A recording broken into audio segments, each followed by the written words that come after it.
Assalamualaikum sahabat-sahabat teman-teman atuk sekalian. Atuk harap semua bergembira, sihat walafiat. Hari ini hujan renyai-renyai, hujan gerimis. Satu hari dah. Okey. Hari ini aku nak berkongsi untuk pemula-pemula yang nak berjinak dengan tanaman ataupun haiwan-haiwan. Atuk ada 5 tips yang atuk nak berkongsi di sini. Okey, 5 tips ni agak penting. Okey, kita mula yang pertama. Yang pertama sekali, kita nak bela haiwan atau buat tanam-tanaman tepi rumah ke, kat mana-mana ke, kena ada tujuan. Tujuan nombor satu penting. Tuan-tuan kalau tidak ada tujuan, tuan-tuan akan jadi berselerak. Sekejap nak buat ini, sekejap nak buat ini, orang suruh ini kita buat itu. Jadi kacau bilau. Haiwan ternakan pun kacau bilau, kita pun kacau bilau. Orang pun adik-beradik nak follow kita, ada pun keluarga nak ikut kita buat sama, pun kacau bilau. Okey, tujuan atuk kata ni contoh dia. Tiba-tiba tuan-tuan rasa nak bela ayam untuk nak ambil telur. Belalah ayam untuk ambil telur. Nampak tak? Jangan pemikiran tu pergi macam-macam. Ini nak ayam daging lah, ayam lah, anak lah, kambing lah, semua nak buat berselerak. Maksudnya, kita buat sesuatu ni dalam berkebun atau bertanian ataupun membela-bela ni atas keinginan kita. Jangan ikut orang. Itu penting. Okey. Kita sekarang bela kan. Kita bela untuk pertama selalunya nak berjimat cermat. Itu biasalah. Bela ke tanam ke semua orang kata nak berjimat cermat. Kedua, mungkin ada orang yang fikir tanah tepi rumah dia kosong lah. Dia nak tanam sesuatu. Okey. Ataupun dia rasa dia ada masa lapang. Aku ada masa lapang, aku nak bercucuk tanam ataupun nak membela haiwan. Okey. Semua tu okey, boleh. Kita atas dasar tu. Tetapi semua tu kita kena bermula dengan hobi. Hobi lah yang membuatkan kita akan maintain, sustain apa yang kita buat. Kalau kita bermula dengan kerana masa lapang, kerana tanah kosong, kerana nak cari wang, selalunya tak boleh sustain, tak boleh tahan lama. Kita kena bermula dengan hobi. Atuk pun dulu bermula dengan hobi. Bermula dengan hobi. Okey, atuk tunjuk contoh. Bermula dengan hobi. Jom tunjuk contoh. Hobi yang atuk bermula dulu sampai sekarang ada lagi. Jom. Okey, tuan-tuan tengok. Arnab ni adalah hobi atuk yang pertama. Ya. Kalau tuan-tuan tengok video atuk yang pertama tu, Arnab lah. Nampak tak? Bermula pada hobi sampai sekarang boleh mendapatkan hasil. Itu yang penting kita bermula pada hobi. Bermula pada hobi, kita akan sustain, tahan lama benda ni. Ni, banyak boleh buat jualan lah. Jom atuk nak tunjuk contoh hobi atuk pertama lagi. Jom ke sana. Ini hobi atuk yang kedua dalam tanaman. Pokok-pokok bonsai. Kalau tuan-tuan tengok, viewers tengok video atuk yang awal dulu, yang video yang pertama, kedua, ketiga tu lebih kurang macam tu, semua kisah pokok bonsai ni. Hasil pada pokok bonsai ni sudah 3 tahun dah. Tengok macam-macam jenis pokok. Lebih daripada 57 pokok makanan untuk tanam. Bermula daripada bonsai. Ini kita kata bermula daripada hobi dulu. Bila bermula daripada hobi, kita akan capai matlamat kita yang kemudian itu.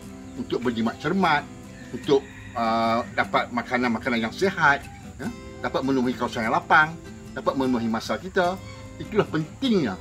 Bila kita dah bermula kebun tepi rumah, kita terpaksa letakkan satu tujuan. Tujuan untuk kita tahu ke mana hala tuju kita. Dan yang kedua, supaya cara yang betul kita dapat sustain atau maintain ataupun kita dapat bertahan untuk masa-masa yang panjang. Okey, sekarang aku nak tunjuk tip yang nombor 2. Okey, tip yang kedua. Tip yang kedua ni adalah tentang perancangan dan kemampuan. Tuan-tuan bila nak buat kebun tepi rumah ataupun pembelaan haiwan apa, kita mesti ada perancangan. Contohnya untuk pokok-pokok, kita mesti menggunakan sistem permaculture. Sistem permaculture ni adalah satu sistem yang memudahkan kita sebenarnya. Kalau tuan-tuan nak tengok lebih jelas, ada dalam video atuk berkenaan dengan permaculture. Permaculture tu juga satu sistem yang menggambarkan pembelaan haiwan dan juga tanaman yang menjadikan satu ekosistem yang lengkap. Maksudnya haiwan memberi baja kepada pokok, pokok memberi makanan kepada haiwan. Jadi maksudnya perancangan dan kemampuan itu penting. Kemampuan ni bermaksud lagi satu, ialah tuan-tuan membuat kebun-kebun ni atau membelah haiwan, kita buat secara yang bebas dulu. Macam Atuk kata tadi, secara hobi dulu. Supaya kita tahu kemampuan kita. Sebab kita kadang-kadang berkejaya, kita tak ada masa. Ya? Jadi kita buat yang kita mampu untuk mengawal dia. Mengawal ni maksudnya bukan setakat masa saja. Dari segi keuangan, kita kena fikir. Dari segi masa yang kita boleh bagi betul. Lagi satu, tu pengetahuan kita. Jadi kemampuan itu adalah satu yang penting.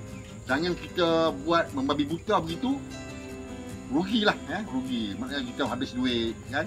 Jadi kadang-kadang orang hina kita. Jadi kita tak mahu benda tu. Kita nak semua seronok. Ingat, kemampuan dan perancangan kemampuan dan juga perancangan tadi, dua-dua yang cukup penting dan tuan-tuan perlu fikirkan. Jangan abaikan.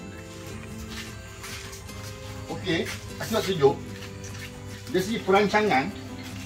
Tuan-tuan tengok, bila kita ada membelah haiwan juga tanam-tanam pokok-pokok, jadi kita kena ada perancangan sikit supaya haiwan-haiwan di sebelah sana, pokok-pokok sebelah sini, supaya haiwan tak ganggu pokok. Lepas tu pokok pula yang manja-manja tu, yang tak boleh tahan panas, letak dekat rumah, terbubuhlah jaring ni.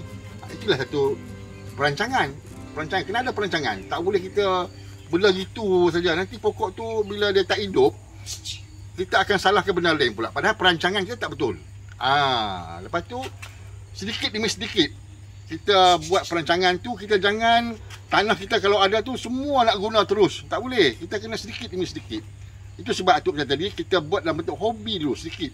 Lepas tu baru kita setapak ke depan, dan sehingga mungkin kita boleh mendapatkan hasil jadi ATM machine kepada kita. Macam Atuk, video-video Atuk yang dulu tu. Itu perancangan.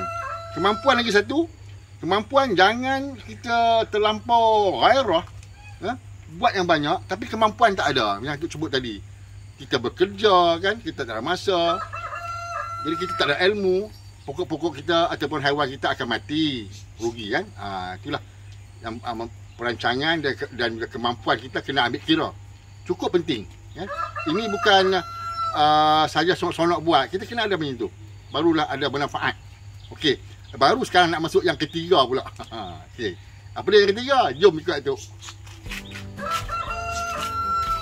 Okey, yang ketiga ni penting. Semua penting kan, tapi sama penting, iaitu pemilihan.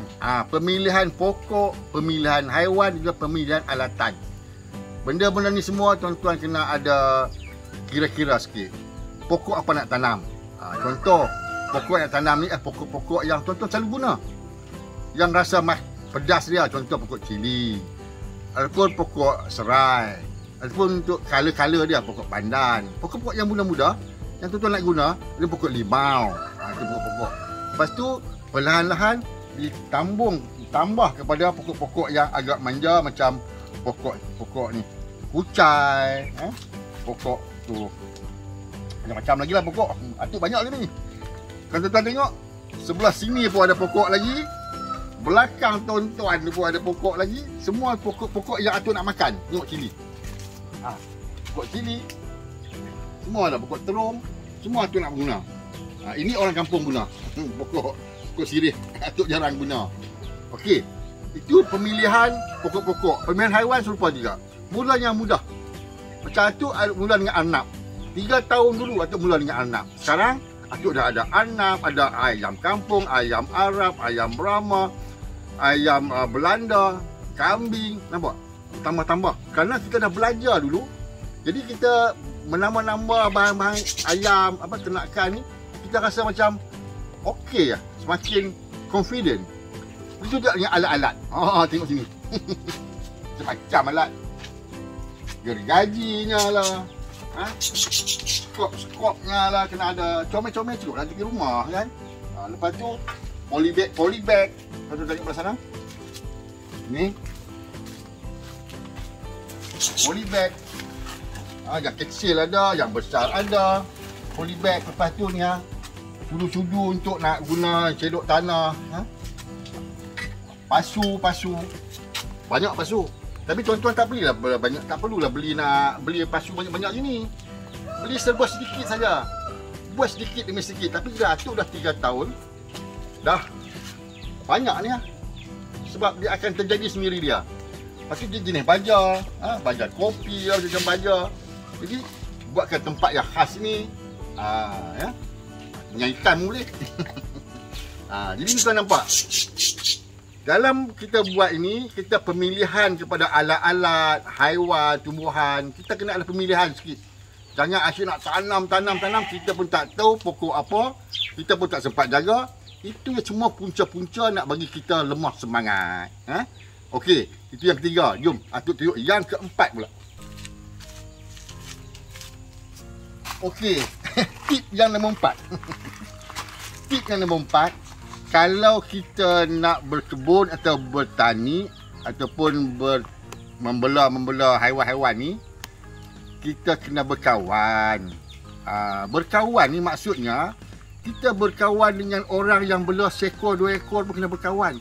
Dan dia ada tipnya yang tersendiri. Dan juga orang yang bela banyak-banyak atau ladang pun dia ada tip cara dia. Jadi kita jangan kongkong diri kita untuk tak nak berkawan dengan orang yang bela sikit-sikit. Sebab dia ada tip yang berguna. Contoh incubator ni. Incubator ni Atuk dulu tak tahu cara-cara nak guna dia. Macam mana nak uruskan dia. Incubator yang macam mana sesuai. Atuk dapat ilmu ni daripada orang yang kampung saja, pakcik kampung. Tip yang dia bagi tu tak ada dalam senarai cerita incubator tu. Sebab mula-mula Atuk buat, asyik telur tu tak jadi. Rupanya tip yang mudah saja dia bagi, hasil punya banyak. Nampak tak? Pakcik tu tak bela banyak-banyak pun. Dia ada bela lah sikit-sikit lah. Jadi maknanya sini, ilmu yang kita perlu cari ni, kita jangan kongkong diri kita untuk tempat tertentu saja. Tengok dalam buku saja ke, Google saja ke, YouTube saja ke. Kita perlu berkawan. Bila berkawan, ilmu yang datang tu ilmu yang cukup mahal. Susah nak cari. Kadang-kadang tak ada tempat lain, ada kat orang tu. Jadi kita berbaiklah, berbaik sangka dengan semua orang, berkawan semua orang, barulah kita ada happy. Dan juga kita kawan semua orang, kita tak semena-mena ada banyak sahabat. Sahabat di Johor ada, di Perlis ada, di Pahang ada. Jadi kita nak pergi mana pun seronok. Kita ada sahabat yang sama hobi macam kita. Itu yang keempat. Jangan kongkong diri kita untuk tak berkawan dengan orang. Kawan, walaupun dia bela sedikit, dia pun tanam sedikit. Okey, sebenarnya kawan-kawan sahabat ni adalah tetamu. Tetamu ni adalah sumber rezeki. Kalau kita sombong dengan kawan-kawan tetamu, maknanya sombong dengan sumber rezeki lah. Ni hujan turun. Jom, aku nak tunjuk yang nombor 5 pula. Okey, sekarang tip yang kelima. Tip yang kelima ni kesabaran dan juga kerjasama. Jadi tuan-tuan, bila kita buat tanam-tanaman tepi rumah ataupun bela-belaan, kita kena ada kesabaran. Bila selalu kita minta orang tu beri kesabaran.